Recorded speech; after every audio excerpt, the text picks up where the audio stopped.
In the middle of a quiet American suburb stood a large retail store where Marlene, a 60-year-old woman, had worked for 30 long years. She opened the store before sunrise. She trained half the staff who once walked through those sliding doors, and she carried a reputation of calm strength. Her presence felt like a pillar holding the entire building together.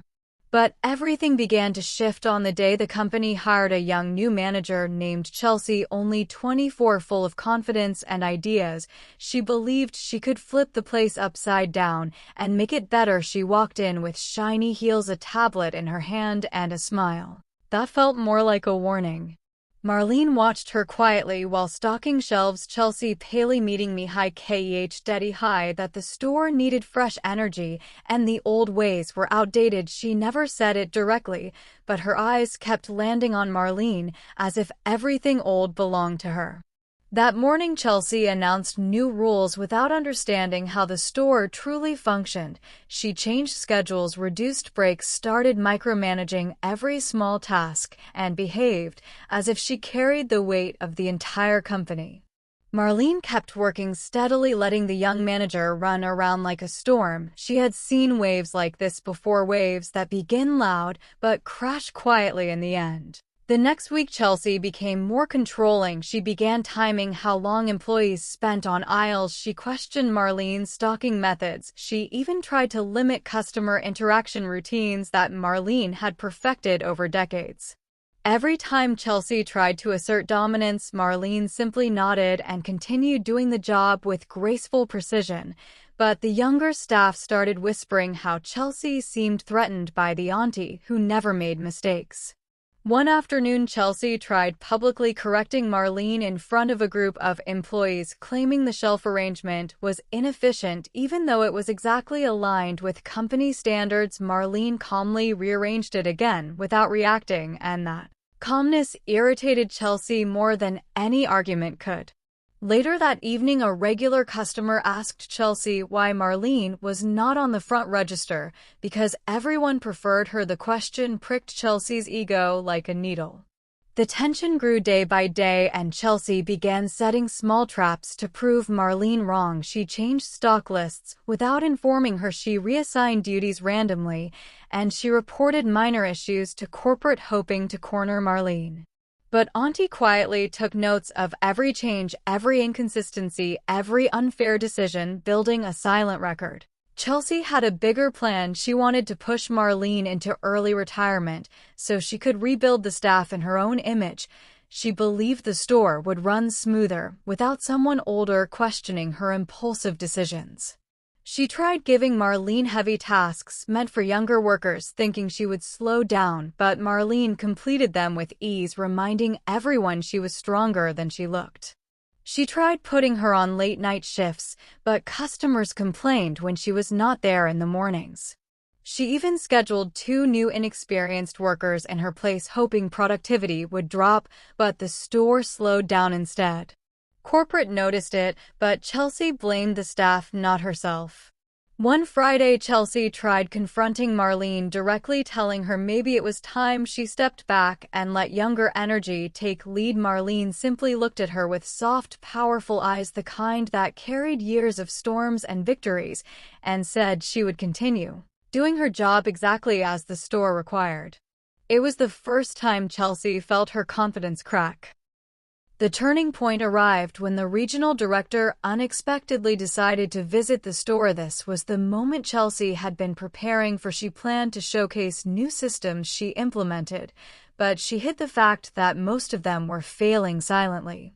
On the morning of the visit, everything went wrong. The new inventory system Chelsea forced had miscounted products. Deliveries she ordered for wrong sections arrived late, and the store layout she changed had confused customers.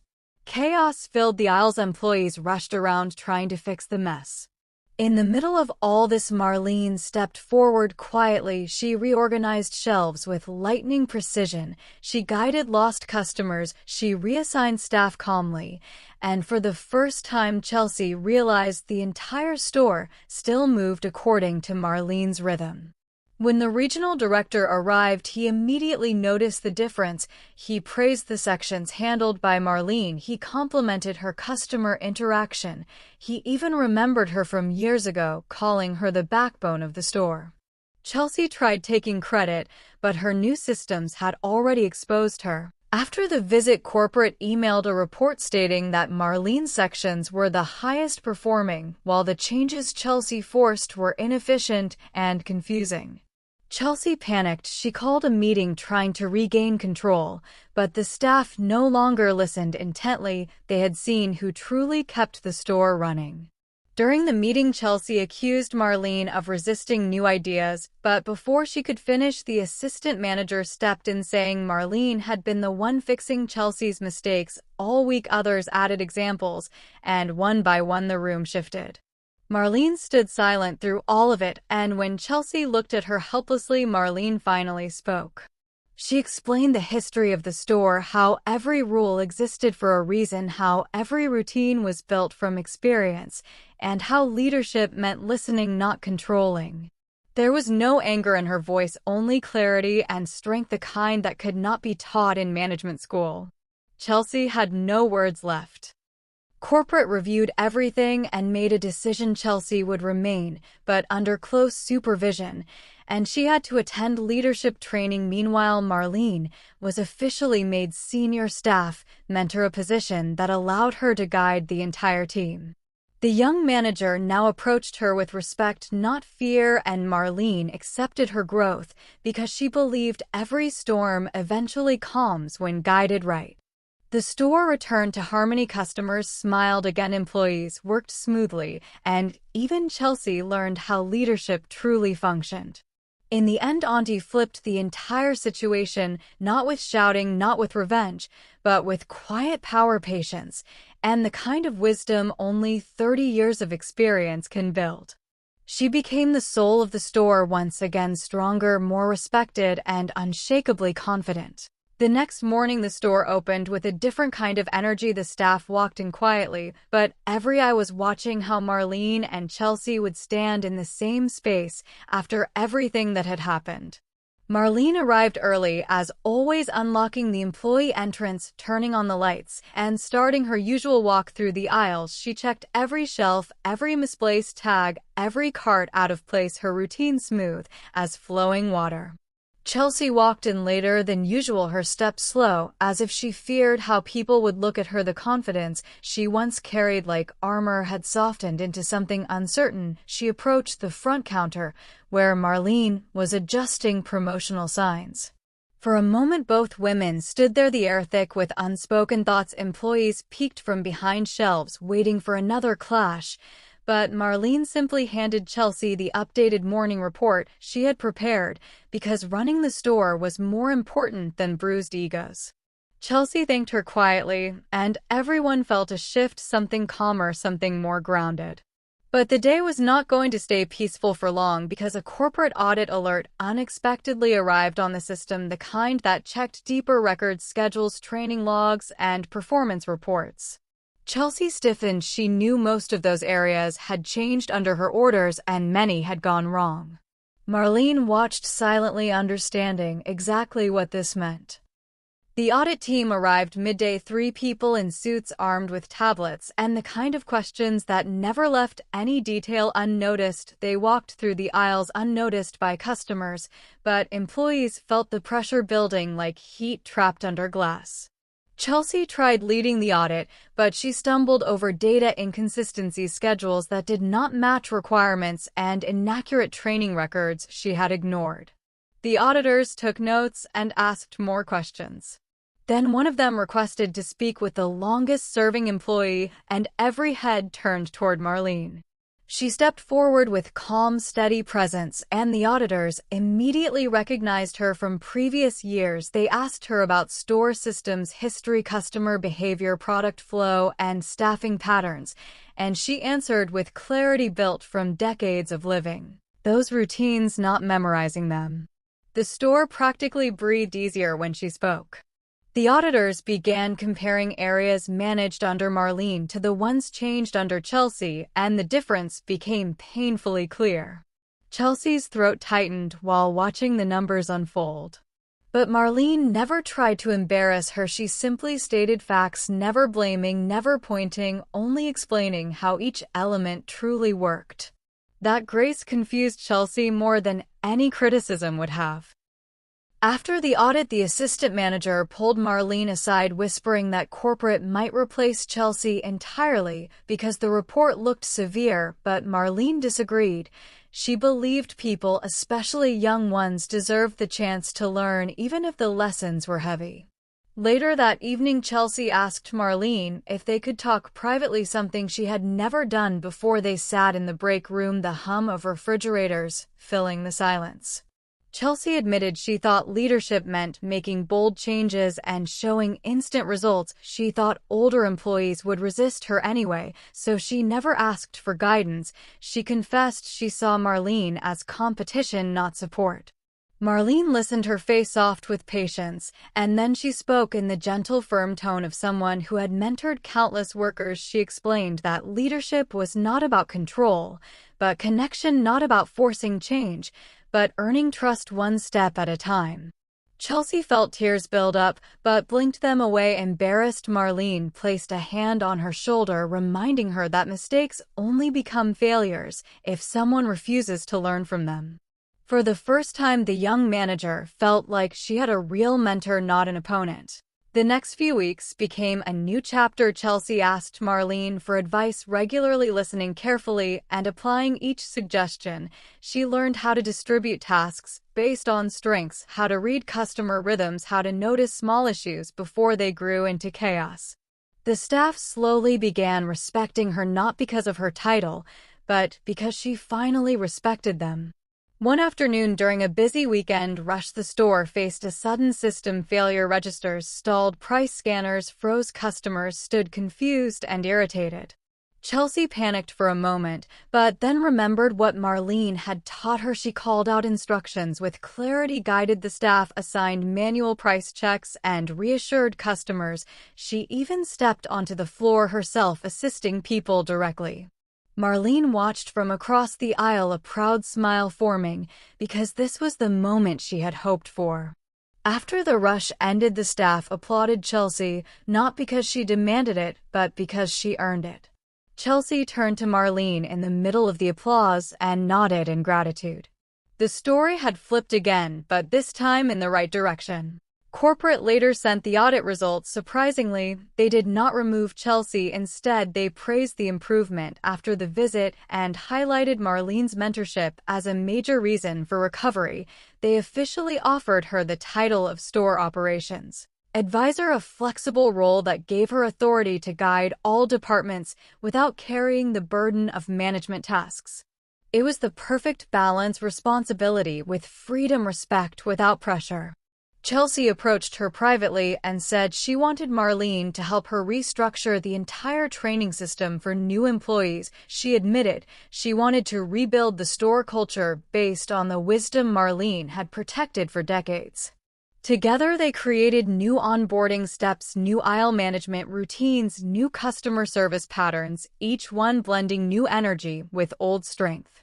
The store numbers rose steadily, customer reviews improved, and corporate used this store as a model for training new managers. And through all of it, Marlene remained the calm center, balancing every moment like she always had. A few months later, a surprise event shook the store. A major chain-wide conference announced that one employee would be honored nationwide for their contribution to stability, performance, and leadership. Everyone assumed a manager would win. But when the announcement came, the entire store froze, because the award went to Marlene, the 60-year-old woman who had quietly carried the place for 30 years.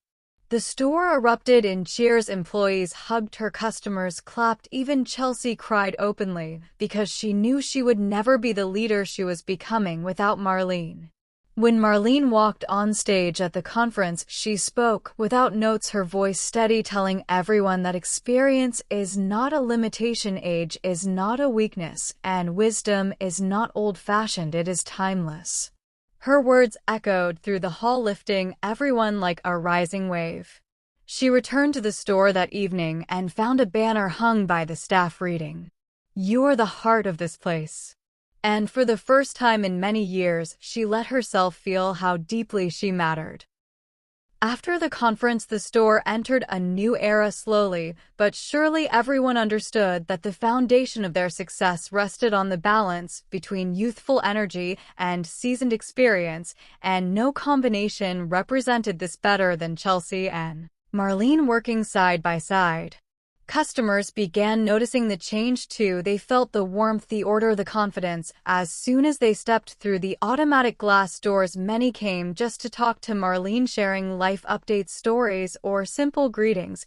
Because she had become more than an employee, she was the familiar soul of the place. One day, a corporate announcement arrived stating that the entire chain would begin testing new technology upgrades in selected stores, and to everyone's surprise, this store was chosen as the pilot site. People expected the new systems to overwhelm the staff, especially Marlene, but they underestimated the adaptability of someone who spent decades navigating changes.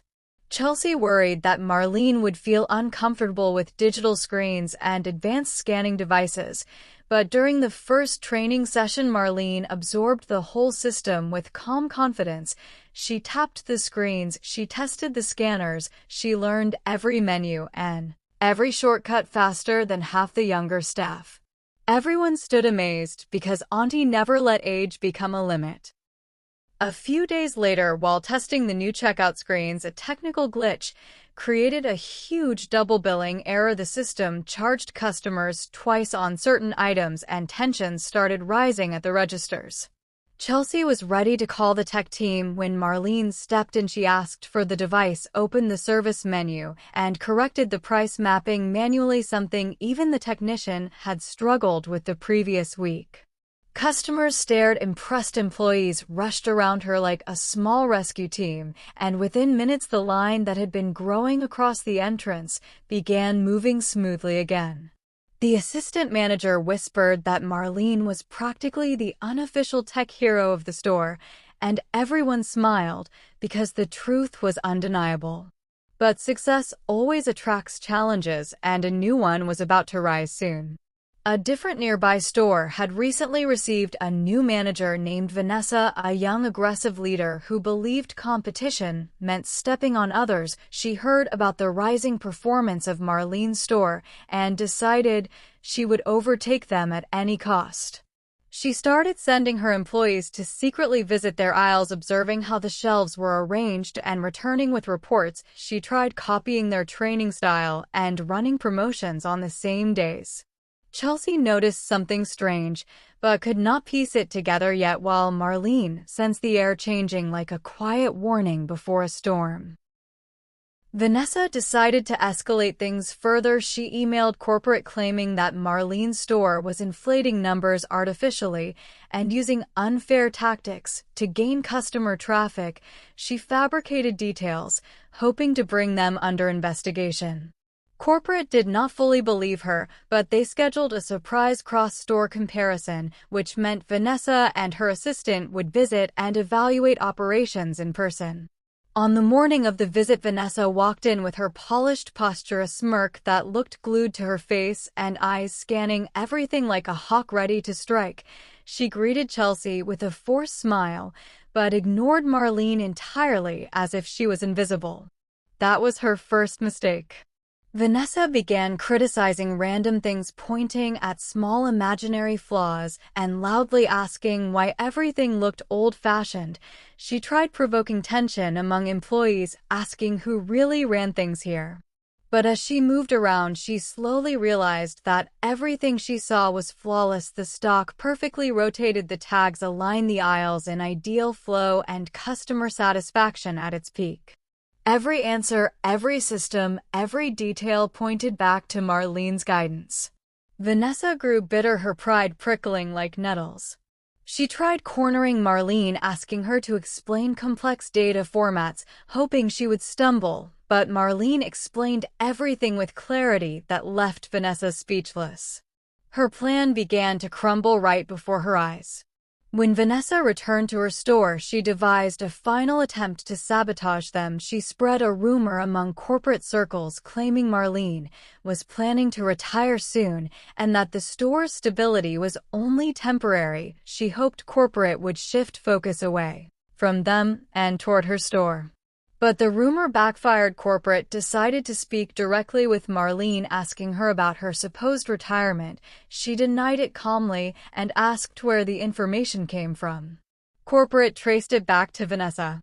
A regional meeting was called and both stores were invited. In front of everyone, corporate confronted Vanessa about her false claims and manipulation. Her face drained of confidence, her voice stumbling as she tried to defend herself. And in that room filled with managers and supervisors, it was Marlene who stepped forward, not to attack Vanessa, but to speak truth. She said that competition should be built on performance, not on tearing others down. She said every store should rise together, not fight for scraps. She spoke with a dignity that made Vanessa shrink into silence. Corporate thanked Marlene for her integrity and gave a warning to Vanessa, placing her store under observation. Chelsea looked at Marlene with awe, because Auntie had won again, without aggression, without revenge, only wisdom. After the meeting, Marlene's influence expanded even further. Corporate asked her to lead a small regional workshop on employee culture and store stability. She initially hesitated, but Chelsea encouraged her, saying she had unknowingly been teaching lessons for years, and this was only an extension of her natural power. Marlene agreed and began preparing notes, handwritten pages filled with life experience, problem solving, and leadership practices. Employees from different stores gathered to listen, expecting a typical training session, but instead they received something different, something real. Marlene talked about handling pressure, staying patient, mentoring without expecting praise, reading customer moods, balancing staff conflicts, and protecting the store like a living heartbeat. Her words went beyond training, they became life lessons. People scribbled notes, tears welled up in some eyes, and after the session, many lined up to thank her personally. Meanwhile, Vanessa watched from a distance, her expression mixed with regret, envy, and something soft that looked almost like respect. She realized she had tried to defeat someone she should have learned from.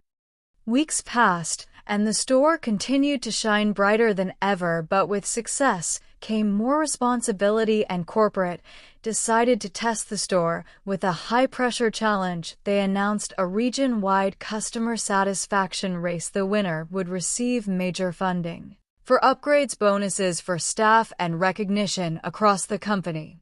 Other stores immediately jumped into hustle mode, but Marlene knew that panic never built excellence. She gathered the staff in the break room and spoke with the same calm tone she always had, reminding them that great service came from patience, unity, and small daily acts of consistency, not flashy performances. Chelsea supported her fully, and together they created a plan that balanced new strategies and old wisdom. During the first week of the competition, customers flooded the store looking for seasonal deals, and every section buzzed with movement. Many stores grew chaotic under the rush, but Marlene's store flowed like a well-conducted orchestra. Employees communicated smoothly. Stock moved effortlessly, and customers smiled genuinely. But Vanessa was not willing to lose. She launched aggressive discounts and spread rumors that Marlene's store was struggling, hoping to redirect customers. But instead it made people curious, and they visited Marlene's store more. Meanwhile, Marlene observed everything without reacting. She believed truth always surfaces on its own. On the second week of the competition, the store faced an unexpected challenge. A sudden snowstorm swept across the city, causing delivery delays, product shortages, and staff members calling out due to blocked roads. The aisles began emptying faster than they could restock, and the mood grew tense. Chelsea paced nervously, trying to figure out how to maintain customer satisfaction, while Marlene quietly began rearranging the entire front aisle. She pulled forward the essential products, redistributed stock from low-traffic areas, and created visually full sections that looked organized instead of depleted. Customers appreciated the thoughtful arrangement, unaware of the crisis behind the scenes. But the real challenge arrived when the heating system malfunctioned, causing certain parts of the store to become uncomfortably cold. Customers began leaving quickly, and many stores in the area closed early that day, but Marlene refused to let her team fall behind.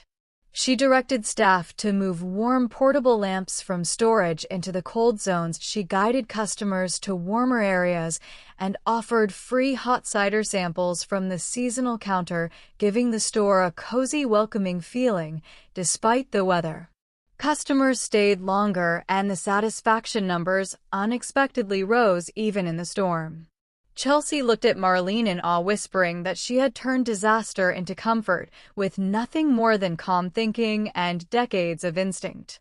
When the final week arrived, corporate sent inspectors to observe customer interaction patterns. Quietly, they walked through the aisles posing as regular shoppers and watched how employees treated them.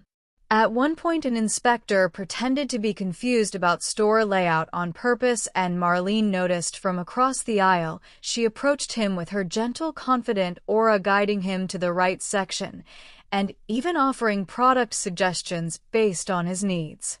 He later wrote in his report that her presence made the store feel human, warm, and trustworthy.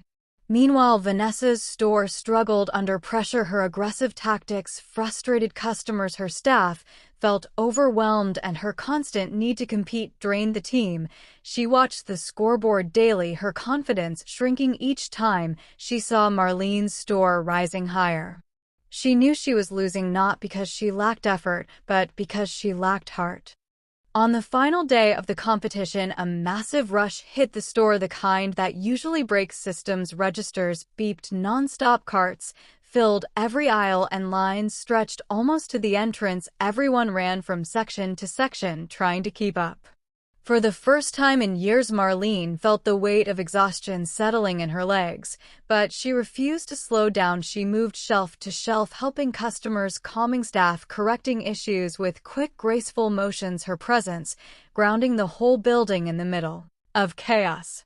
Then suddenly, an elderly customer collapsed near aisle 5. Panic rippled through the shoppers, and employees froze for a moment, but Marlene rushed forward, kneeling beside the man, speaking to him softly, checking his breathing, and signaling Chelsea to call emergency services. She guided the crowd back calmly, giving the man space, and stayed beside him until paramedics arrived. The inspectors were present during the incident and noted how professionally and compassionately she handled the crisis. Without losing her composure, they praised the entire staff for following her lead, but everyone knew who had guided them. The incident could have brought the store down in performance numbers, but instead customer reviews skyrocketed, praising the staff's humanity. Vanessa's store, meanwhile, suffered complaints that same day after a pricing error caused chaos. When corporate finally released the final results, the entire region gathered for the announcement. Vanessa secretly hoped for a miracle, but deep down she knew the truth.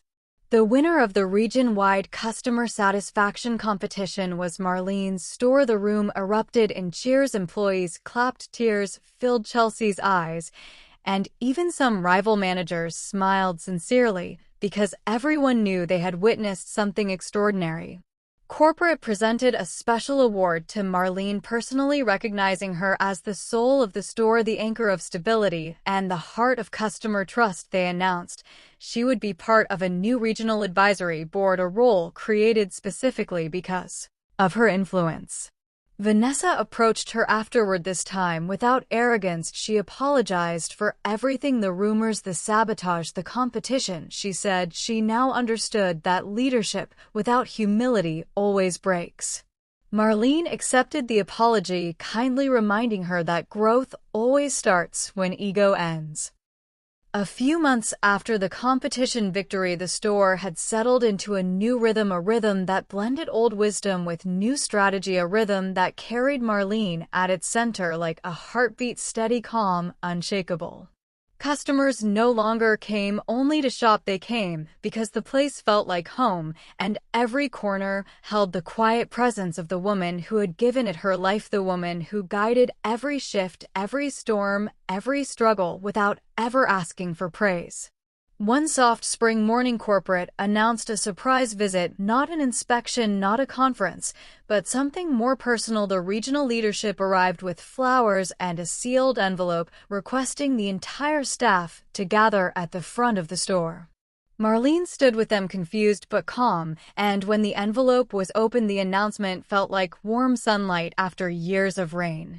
Corporate had created a new recognition: the Lifetime Excellence Honor.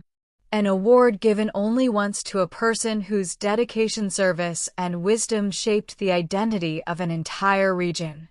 And the first ever recipient was Marlene. The room filled with applause. Customers gathered at the entrance. Employees cheered. Some even cried. Chelsea covered her face, overwhelmed with emotion, as she stepped forward to place the medal around Marlene's neck, her voice trembling as she spoke about how this 60-year-old woman had rebuilt her into a real leader. Marlene remained still, humbled, steady, because she never sought recognition, only truth, only purpose, only the well-being of the store she loved like a second home. Corporate then announced one more surprise: they were naming the internal training program after her. The Marlene Way. A curriculum designed to teach new managers the same values she lived: patience, wisdom, kindness, organization, integrity, and quiet strength. Chelsea hugged her tightly, whispering that she would carry her legacy forward with honor. As the applause slowly softened, Marlene looked around at the store she had served for 30 years, the aisles she knew like family, the staff who had become her children, the customers who had become her community. She felt tears rise, but she held them back with the same steady grace she had always carried. She spoke gently, her voice warm enough to touch every heart in the room, saying that a store was never built by rules or titles, but by people, by unity, by trust. She said she had seen generations come and go, but the store lived on because everyone cared together. And with that, the crowd applauded again, louder than before, filling the building with a sound that felt like gratitude made visible. The day ended with celebration, photos, laughter, and pride, and when the store lights dimmed that night, Marlene took one quiet walk through the aisles, running her fingers across shelves, remembering the years, the storms, the victories, the lessons. She paused in the center of the store, closed her eyes for a moment, and smiled. Because she finally knew her legacy was safe, her story complete, her strength understood, her journey honored. And as she walked out of those sliding doors, the staff turned the lights off, knowing that everything they became, everything they achieved, everything they would be in the future was because of the calm, powerful, unwavering woman who taught them all what leadership truly meant. The auntie who never needed to raise her voice to change an entire world.